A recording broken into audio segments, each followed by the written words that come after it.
Hello friends, मैं देवेंद्र कुमार आप सभी का स्वागत करता हूं अपने YouTube चैनल डीएम क्लासेस पर। आज मैं आपके लिए प्लस टू क्लास का एक इम्पोर्टेंट टॉपिक डिस्कस करने के लिए यहाँ आया हूं। आज का हमारा जो टॉपिक रहेगा वो प्लस टू क्लास का first chapter relation and function रहेगा। टॉपिक जो है वो क्या रहेगा? Relation and function.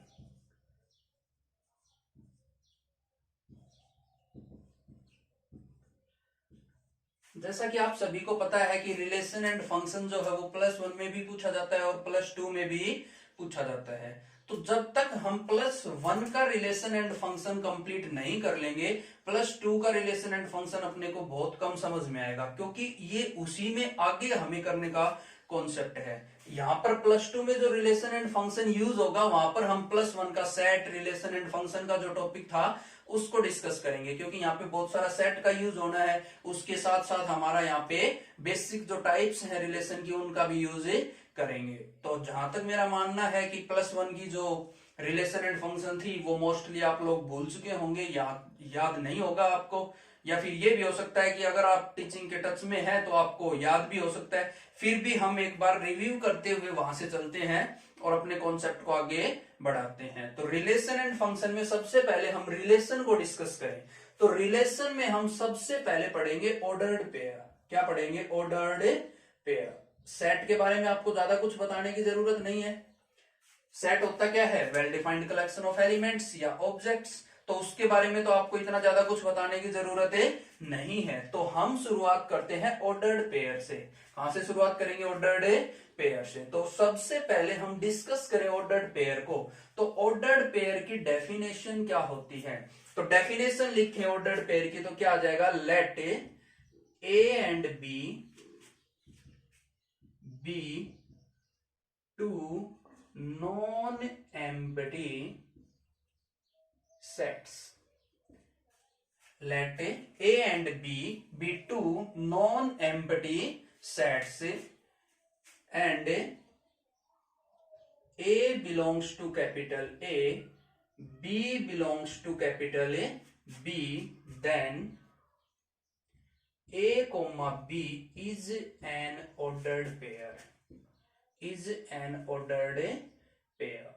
ये क्या हो जाएगी? ऑर्डर्ड पेयर के लिए डेफिनेशन हो जाएगी कि ए और बी कोई दो नॉन एम्प्टी सेट्स हैं। ए और बी क्या है? कोई दो नॉन एम्प्टी सेट्स। और स्मॉल ए जो है वो कैपिटल ए से बिलोंग कर रहा है और स्मॉल बी जो है वो कैपिटल बी से बिलोंग कर रहा है। तो ए बी जो है वो क्या हो जाएगा? एक ऑर्डर्ड पेयर। अब ऑर्डर्ड पेयर में हम कुछ बातें डिस्कस करें तो फर्स्ट कंडीशन क्या आ जाएगी इसके अंदर की? Ordered pair A B. Definition से पता लग रहा है does not equals to ordered pair A B A. Does not equals to ordered pair B A, क्योंकि ए जो है वो ए सेट से है, बी सेट से है, तो वो बी ए के बराबर नहीं होगा। और दूसरी कंडीशन क्या बन जाएगी कि अगर ऑर्डर्ड पेयर ए बी किसी दूसरे ऑर्डर्ड पेयर सी डी के बराबर है तो ये तभी पॉसिबल है if and only if A is equals to C and B is equals to D।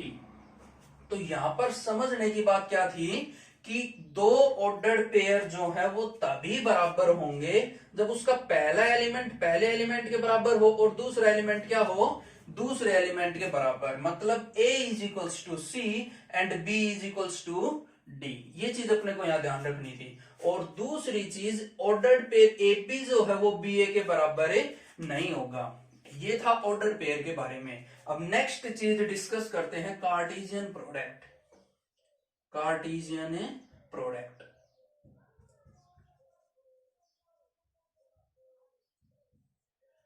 दो सेट्स का कार्टेशियन प्रोडक्ट कैसे निकाला जाएगा?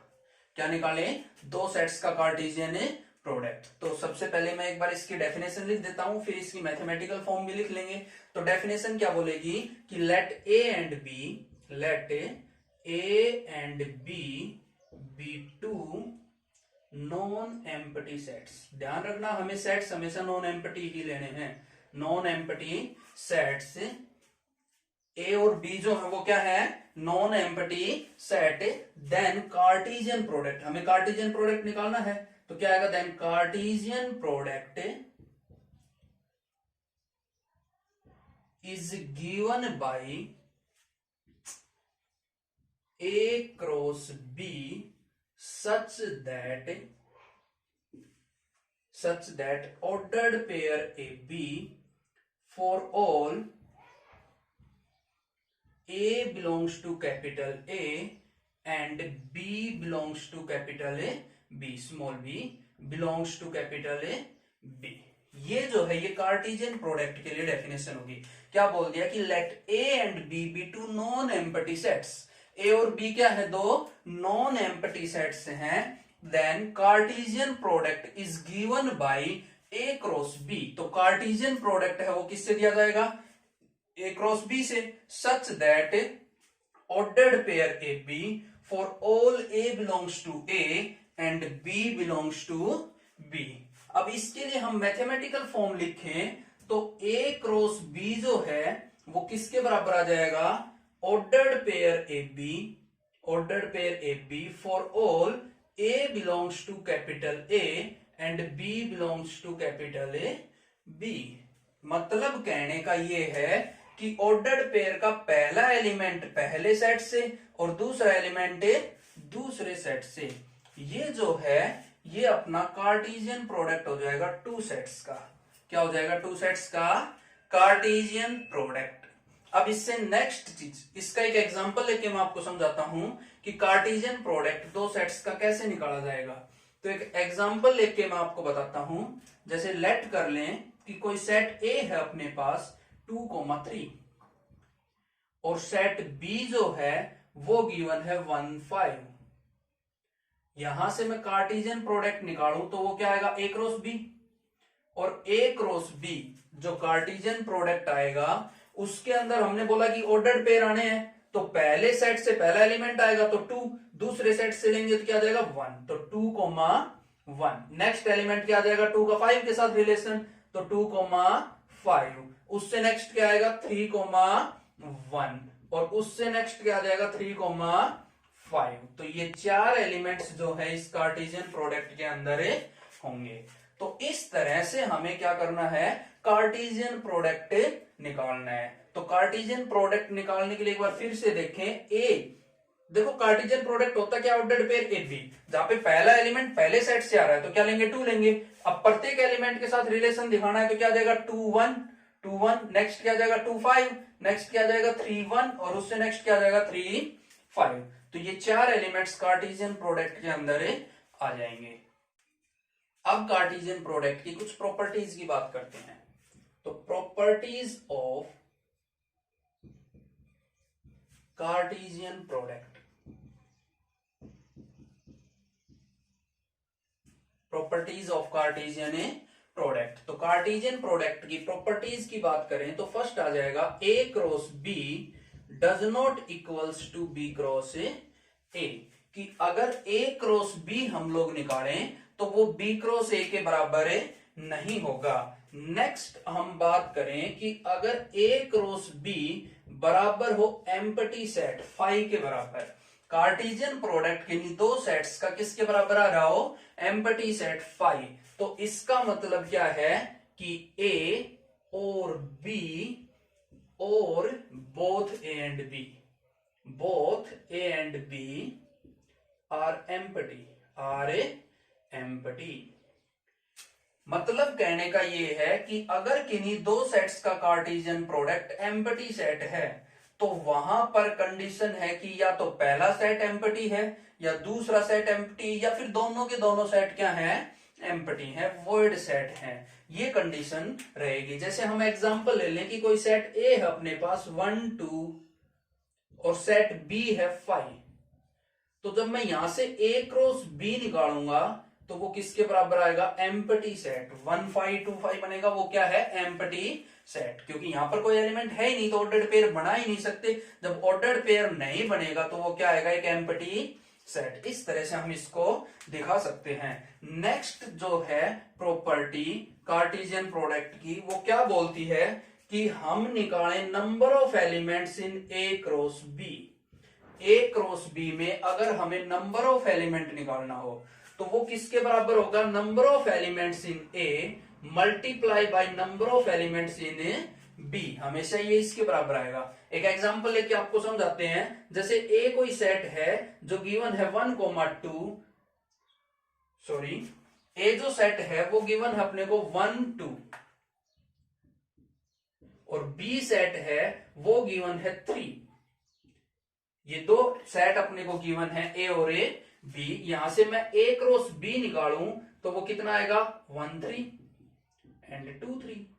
ये दो ऑर्डर्ड पेयर अपने पास आ जाएंगे इसके अंदर। तो यहां से number of elements in A cross B कितना आया, number of elements in A multiply by number of elements in A B, तो कितना आ गया 2 मल्टीप्लाई बाय 1 2, और यहां पर दो एलिमेंट, एक ये और एक ये। तो number of elements in A cross B किसके बराबर होगा, n of A multiply by n of A B. अब इससे नेक्स्ट प्रॉपर्टी जो है उसको डिस्कस करें तो क्या बोलता है कि अगर हमारे पास तीन सेट्स का कार्टेशियन प्रोडक्ट निकालना हो, ए क्रॉस बी क्रॉस सी, ट्रिपल कार्टेशियन प्रोडक्ट, तो यहां पर हमें ऑर्डर्ड पेयर की बजाय ट्रिपलेट मिलेंगे। क्या मिलेंगे, ट्रिपलेट। तो क्या आ जाएगा, A B C for all A belongs to capital A, B belongs to capital B and C belongs to capital A C. ये कंडीशन बनेगी जब हमें तीन सेट्स का कार्टेशियन प्रोडक्ट निकालना हो। तो क्या बन जाएंगे, ट्रिपलेट बन जाएंगे। क्या बन जाएंगे, ट्रिपलेट, ए बी सी। ठीक है, ये जो फॉर्म है इसको क्या बोलते हैं, ट्रिपलेट बोला जाता है। क्या बोलते हैं इसको, triplet relation.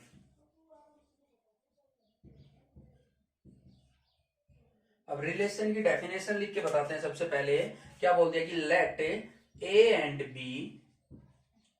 B to non empty sets. A और बी जो है वो क्या है, दो non empty sets. Then relation R is a subset of A cross B. तो रिलेशन आर जो है वो क्या होगा, सबसेट होगा Cartesian product of A and A B. तो जो यहां पर जो रिलेशन आर है, डेफिनेशन क्या बोल रही है कि relation R is a subset of A cross A B. तो रिलेशन जो है इसकी मैथमेटिकल फॉर्म लिख दें तो क्या लिख दें, that is R is a subset of A cross A B. R जो है वो क्या है, सबसेट है ए क्रॉस ए बी का। अब जैसे कि एग्जांपल लेना चाहें हम इसके लिए, R is a subset of A cross A B. तो जैसे मैंने एग्जांपल बोल दिया कि हमारे पास कोई सेट है ए, कोई सेट है ए जो गिवन है 1,5, और सेट बी जो है वो गिवन है 2 3। क्या है, 2 3। तो यहां से कोई भी रिलेशन जो होगा वो क्या होगा, ए क्रॉस बी का सबसेट होगा। तो सबसे पहले मैं यहां ए क्रॉस बी निकालें तो ए क्रॉस बी क्या आ जाएगा, 1 2 1 3 5 2 5 3।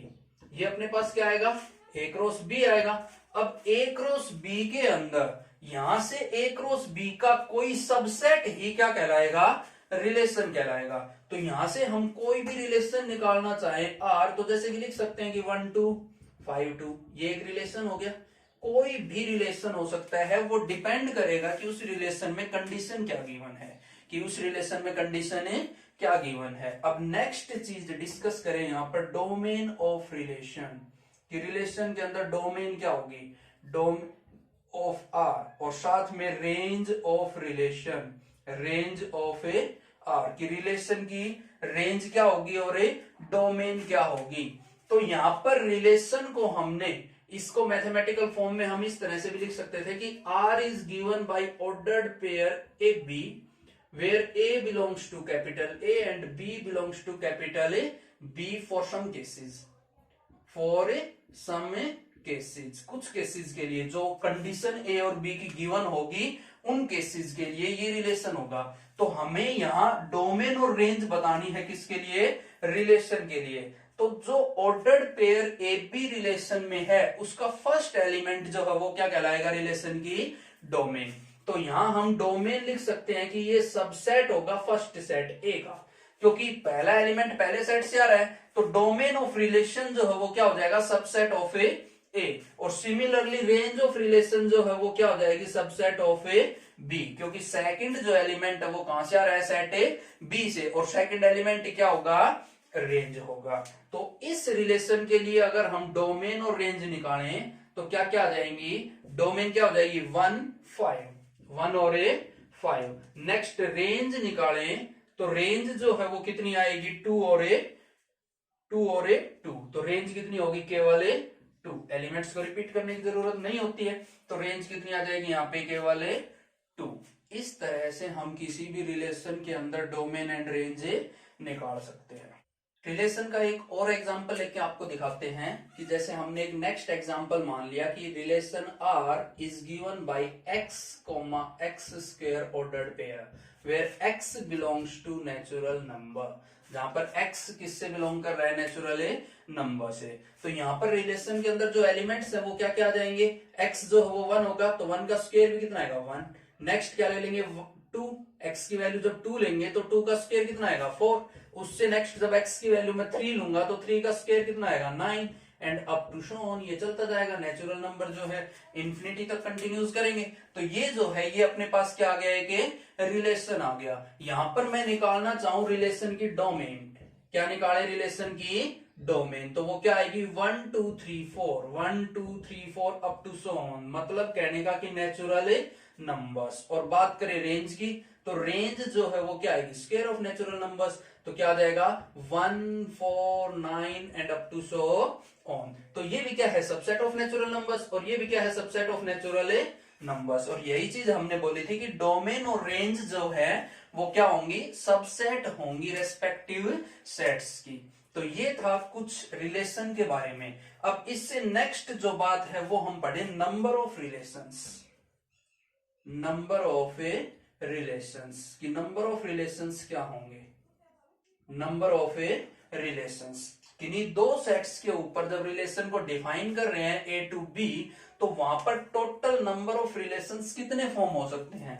तो इसके लिए फॉर्मूला गिवन है 2 raise to the power mn। क्या गिवन है, 2 raise to the power mn। इसको रटने की कोई जरूरत नहीं है, इसको हम इजीली याद कर सकते हैं। आपको बताते हैं कैसे याद करेंगे। देखो नंबर ऑफ रिलेशंस हम निकाल रहे हैं, और हमने पढ़ा था कि रिलेशन जो है वो सबसेट होता है कार्टेशियन प्रोडक्ट का। रिलेशन क्या होता है, सबसेट कार्टेशियन प्रोडक्ट का। और नंबर ऑफ सबसेट्स क्या होते हैं, 2 raise to the power n। Number of subsets जो है वो क्या होते हैं, 2 raise to the power n। कहने का मतलब 2 raise to the power number of elements in given a set. और यहां पर सेट क्या है, a क्रॉस b। तो यहां पर ये जो नंबर ऑफ सबसेट्स हैं वो कितने आएंगे, 2 raise to the power n of a cross b। और थोड़ी देर पहले ही मैंने आपको पढ़ाया है कि n of a cross b किसके बराबर होता है, n of a cross b किसके बराबर होता है, n of a multiply by n of a b। और यही चीज यहां गिवन है 2 raise to the power mn, where m is equals to n of a, m is equals to n of a and n is equals to n of a b। और यही क्या है, number of A relations. ये क्या है, number of A relations, जिसके बारे में हम बात कर रहे थे। तो किसी भी सेट, किन्हीं भी दो सेट्स के ऊपर जब रिलेशन डिफाइन होगा ए से बी, तो वहां पर टोटल नंबर ऑफ रिलेशंस जो है वो कितना होगा, 2 raise to the power number of elements of set first multiply by number of elements of set A second. ये जो है ये अपना ओवरऑल कॉन्सेप्ट बनेगा रिलेशन के बारे में। अब इससे नेक्स्ट डिस्कस करते हैं types of relation, types of a relation. अब रिलेशन की टाइप्स की बात करें तो सबसे पहली जो टाइप है वो अपने पास आएगी आइडेंटिटी रिलेशन, आइडेंटिटी रिलेशन। अब बात करें आइडेंटिटी रिलेशन की कि आइडेंटिटी रिलेशन क्या होता है। तो आइडेंटिटी रिलेशन को डिस्कस करें तो हम डिस्कस करते हैं for any non empty set A, for any non empty set A, a relation is said to be identity if for any non-empty set a relation is said to be no identity if a comma a belongs to R, a comma a belongs to R for all a belongs to capital A। Mathematical form लिखना चाहें इसके लिए तो क्या लिख सकते हैं कि that is relation R is given by ordered pair A comma A where A belongs to capital A for all A belongs to capital A। कहने का मतलब खुद का खुद के साथ रिलेशन, जिस भी सेट पे अपना रिलेशन डिफाइन है उस सेट के प्रत्येक एलिमेंट का खुद के साथ क्या होना चाहिए, रिलेशन। जब प्रत्येक एलिमेंट का खुद के साथ रिलेशन होगा तो वो कैसा रिलेशन बन जाएगा, आइडेंटिटी रिलेशन। और केवल यही एलिमेंट उस रिलेशन में होने चाहिए, ऑर्डर्ड पेयर ए कोमा ए, इसके अलावा और कोई एलिमेंट उस रिलेशन में नहीं होना चाहिए। एक एग्जांपल लेते हैं, जैसे कि सेट ए अपने को गिवन है 259 और इस सेट ए के ऊपर अपना रिलेशन डिफाइन है from A to A. Relation कहां से कहां डिफाइन है, ए टू ए। तो रिलेशन जो है आइडेंटिटी होगा कब, जब अपने पास उसमें एलिमेंट्स क्या हो 2,2, 5,5 एंड 9,9। जब ये तीन एलिमेंट उस रिलेशन के अंदर होंगे तभी वो रिलेशन कैसा रिलेशन होगा, आइडेंटिटी रिलेशन। कहने का मतलब जिस भी सेट पे रिलेशन डिफाइन है उस सेट के प्रत्येक एलिमेंट का खुद के साथ रिलेशन होना चाहिए, उसके अलावा और कोई एलिमेंट उस रिलेशन में नहीं होना चाहिए, तभी हमारा जो रिलेशन है वो आइडेंटिटी रिलेशन बन पाएगा। नेक्स्ट जो रिलेशन है वो है universal relation. Universal relation, universal relation, अब जैसे नाम से ही पता लग रहा है यूनिवर्सल रिलेशन। यूनिवर्सल रिलेशन वो रिलेशन जिसके अंदर कार्टेशियन प्रोडक्ट के सभी एलिमेंट्स क्या हो, इंक्लूड हो, सारे के सारे एलिमेंट क्या हो, इंक्लूड। तो क्या बोल देंगे, A relation R on non empty set A is said to be universal। A is universal if all elements of R, if all elements of R belongs to Cartesian product AB, belongs to Cartesian product AB। कहने का ए से a relation ले रहे हैं तो क्या आएगा, cartesian product A cross A. Universal relation, a relation R on non empty set A, हम सेट ए के ऊपर इटसेल्फ के साथ उसका रिलेशन बता रहे हैं, तो उसके साथ ही जब रिलेशन बता रहे हैं तो उसका प्रत्येक एलिमेंट रिलेट करना चाहिए, तो एलिमेंट्स ऑफ ए क्रॉस ए। इसको मैथमेटिकल फॉर्म हम लोग देना चाहें तो क्या बोल देंगे कि R is equals to A cross A. कहने का मतलब कार्टेशियन प्रोडक्ट जो है वो यूनिवर्सल रिलेशन का काम करता है।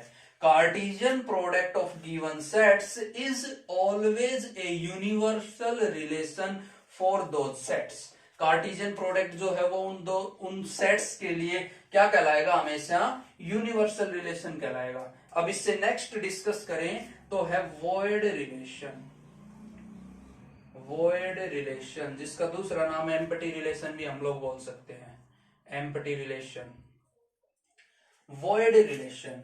तो अब नाम से पता लग रहा है एम्प्टी रिलेशन वो रिलेशन जिसके अंदर कोई भी एलिमेंट ना हो, having no elements.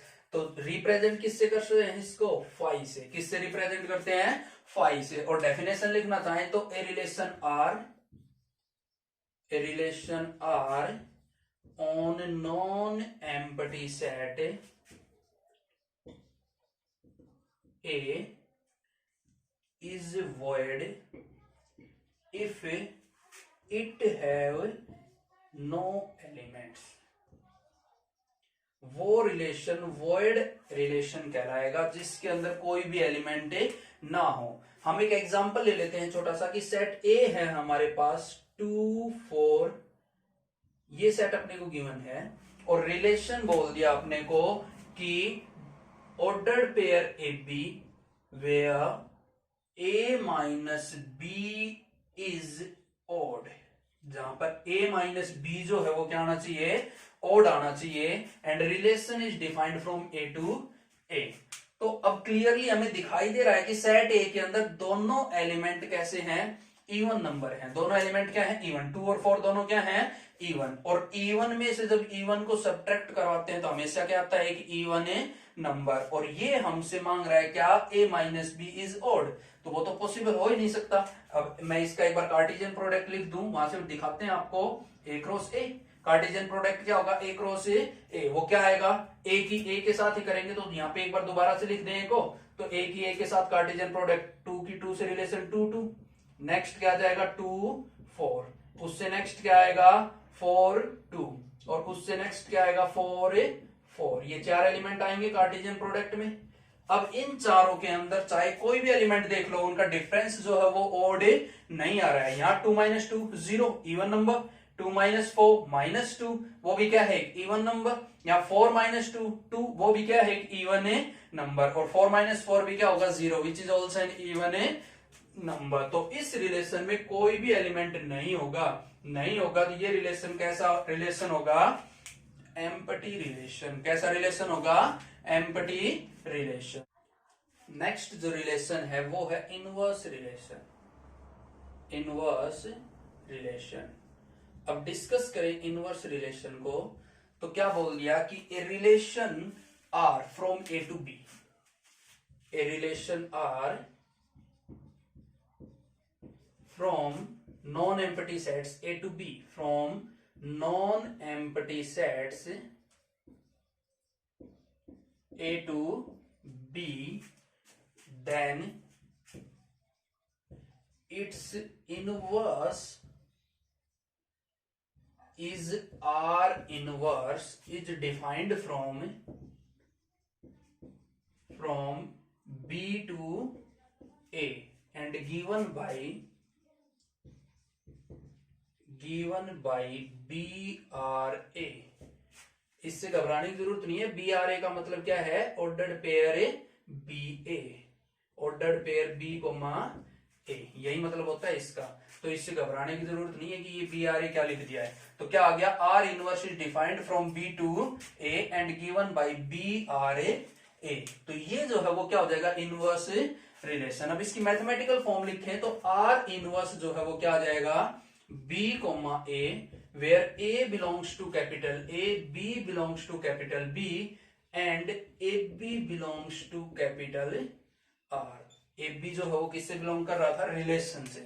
AB relation से बिलोंग करेगा तो BA किससे बिलोंग करेगा, R इनवर्स से। अब हमें यहाँ क्लियरली दिखाई दे रहा है कि R इनवर्स और R में डिफरेंस क्या है, केवल ऑर्डर्ड पेयर को रिवर्स किया है। ऑर्डर्ड पेयर को क्या किया है, रिवर्स। तो यहाँ पर डोमेन और रेंज जो है वो भी क्या हो जाएंगी, रिवर्स। तो कहने का मतलब domain of relation is equals to range of inverse relation, and range of relation is equals to domain of R inverse.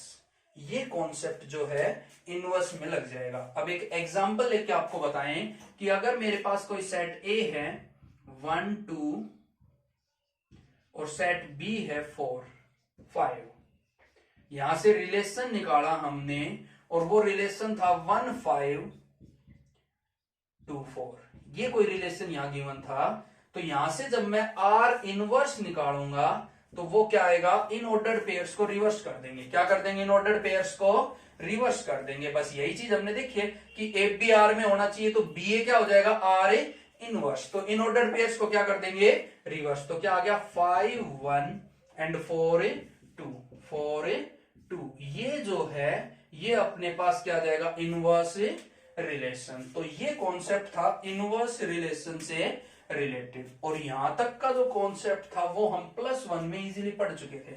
ये सारा का सारा +1 का रिवीजन कॉन्सेप्ट चल रहा था, रिव्यू चल रहा था। क्योंकि जहां तक मेरे को लगता है कि मोस्टली हमें अब याद आ गया होगा, बट हमारी जो यादाश्त है वो क्या है कि जब हम टच में नहीं रहते हैं किसी चीज के तो वो पीछे होती जाती है। इसलिए हमने इन टॉपिक्स को डिस्कस किया है ताकि हमें आगे अपने क्वेश्चंस करने में कोई प्रॉब्लम ना हो। ये सारी बातें हमें ध्यान नेक्स्ट टाइप है वो है रिफ्लेक्सिव रिलेशन।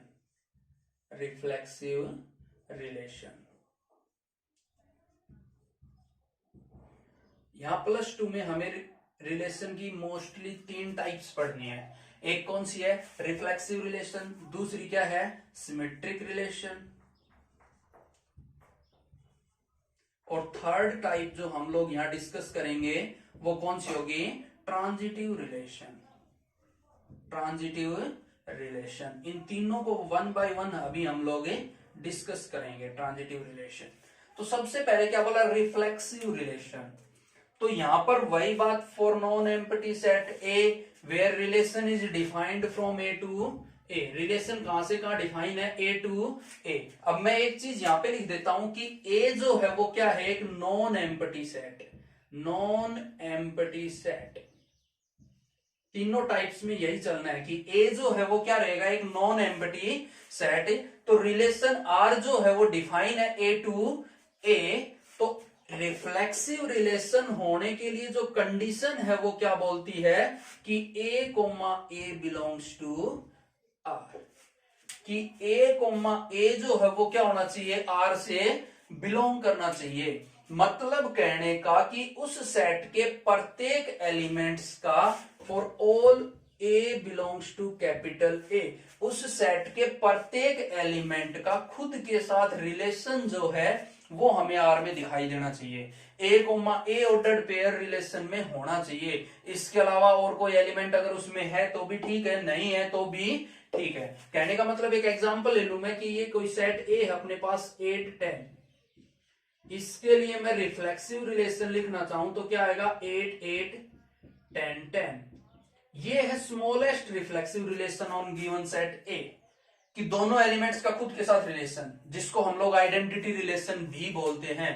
बट इसमें अगर आगे एक एलिमेंट और आ जाए 8 10 या फिर 10 8 तो उस चीज को भी कोई दिक्कत नहीं है, ये सेट रिफ्लेक्सिव रिलेशन ही रहेगा। तो कहने का मतलब यहां पर हम एक चीज ये भी लिख सकते हैं कि every identity relation is reflexive. Every identity relation is reflexive.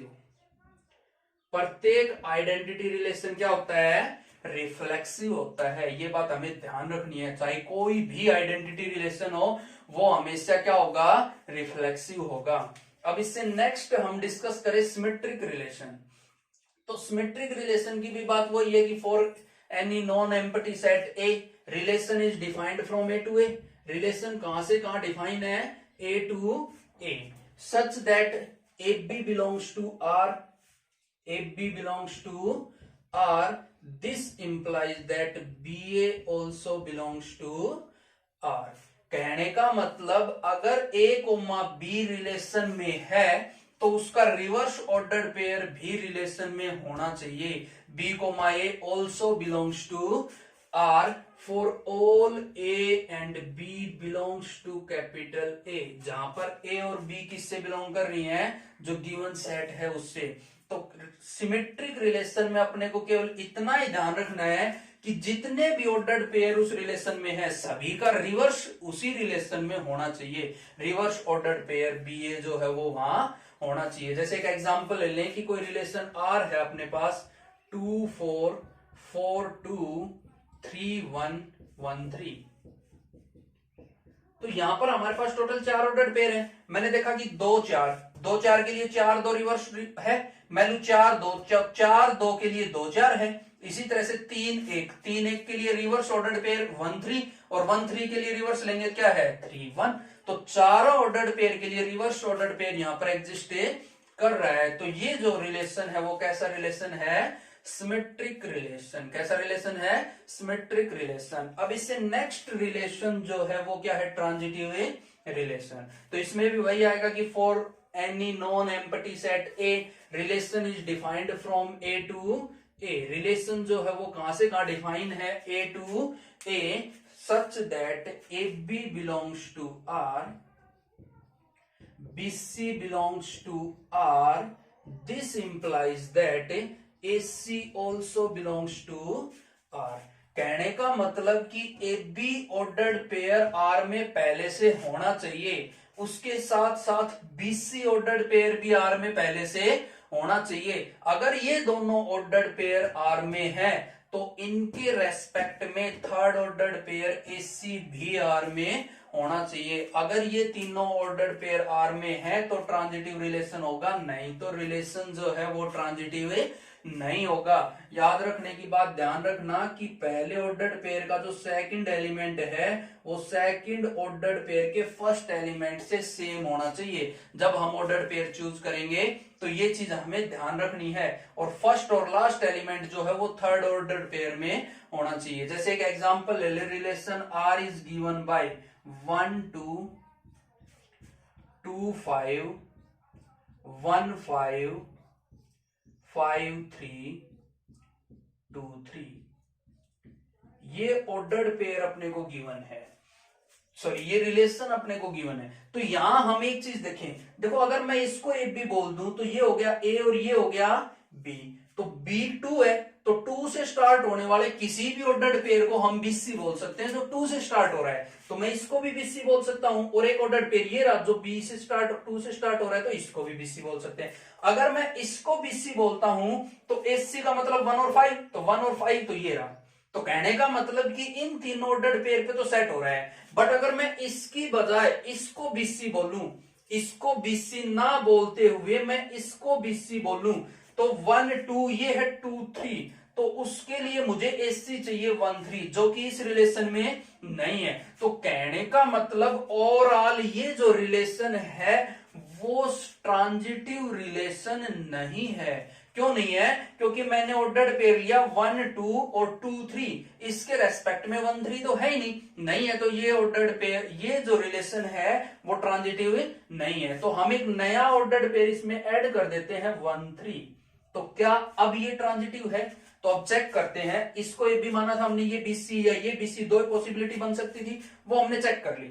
अब इससे नेक्स्ट मैं आ जाऊं यहां, इस सेट को अगर इस ऑर्डर पेयर को मैं ए बी बोल दूं तो ये हो गया ए बी, तो बी जो है वो 5 है, तो 5 से स्टार्ट होने वाला ये हो गया बी सी, ये क्या हो गया बी सी। तो इसके लिए ए सी ले तो क्या होना चाहिए 2 और 3, जो कि यहां है, इसको हम क्या बोल सकते हैं ए सी। तो ये ऑर्डर पेयर जो है वो सेट हो रहा है। अब इससे नेक्स्ट अगर मैं इसको ए बी बोल लूं तो ये बनेगा बी सी।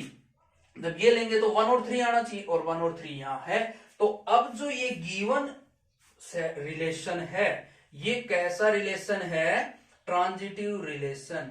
कहने का मतलब कि अगर किसी एक पेयर ए बी और बी सी पे ये ट्रांजिटिव हो जाता है तो इसका मतलब ये नहीं है कि वो कंप्लीट रिलेशन ट्रांजिटिव हो गया। नहीं, कंप्लीट रिलेशन को ट्रांजिटिव होने के लिए ए बी और बी सी के सभी पेयर्स के ऊपर ए सी होना जरूरी है, तभी वो क्या बन पाएगा? ट्रांजिटिव रिलेशन बन पाएगा, नहीं तो वो ट्रांजिटिव रिलेशन नहीं होगा।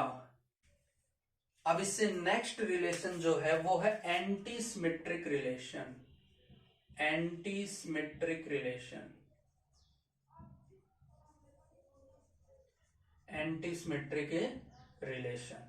अब डिस्कस करें एंटी सिमेट्रिक रिलेशन को, तो यहां पर ये रिलेशन जो है वो डिफाइन करता है क्या कि for any non empty set है, वही कंडीशन है कि R जो है वो डिफाइन है A to A where A is a non empty set. A is a non empty set, जो A जो है वो क्या है? एक नॉन एम्प्टी सेट है, such that AB belongs to R and BA belongs to R।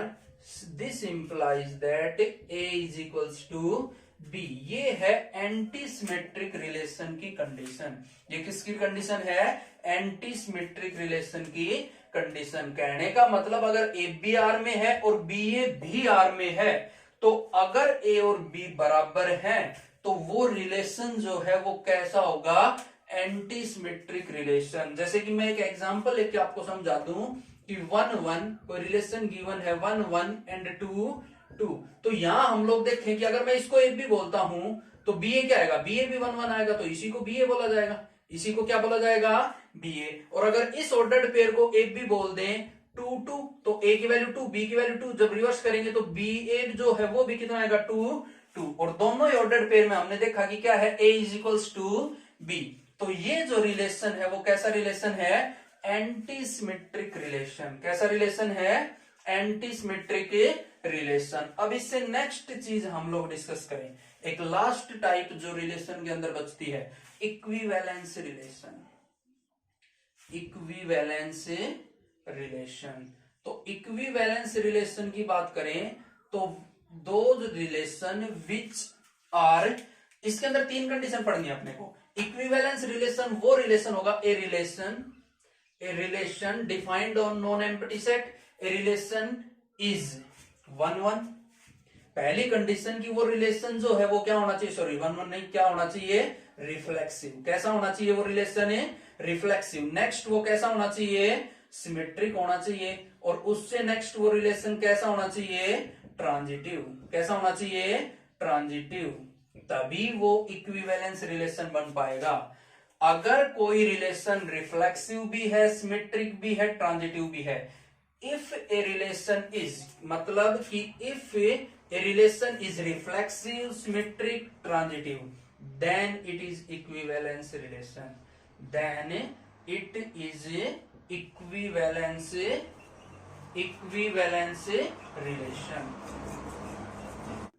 तो कहने का मतलब ये था कि अगर अपने पास कोई रिलेशन रिफ्लेक्सिव हो, सिमेट्रिक हो, ट्रांजिटिव हो, तो वो कैसा होगा, इक्विवेलेंस रिलेशन। कहने का मतलब if a relation is reflexive, symmetric, transitive, then it is equivalence relation. आज की अपनी क्लास में हम इतना ही करते हैं। आशा है कि आपको ये बहुत ज्यादा पसंद आया होगा। अगर ये कॉन्सेप्ट आपको पसंद आया हो तो भाई ज्यादा से ज्यादा इस वीडियो को लाइक करें, शेयर करें, कमेंट करें, अपने फ्रेंड्स को बताएं कि नया बैच जो है वो +2 की मैथ्स क्लासेस के लिए नया बैच स्टार्ट हो गया है। अपने फ्रेंड्स को भी अपने कनेक्ट करें।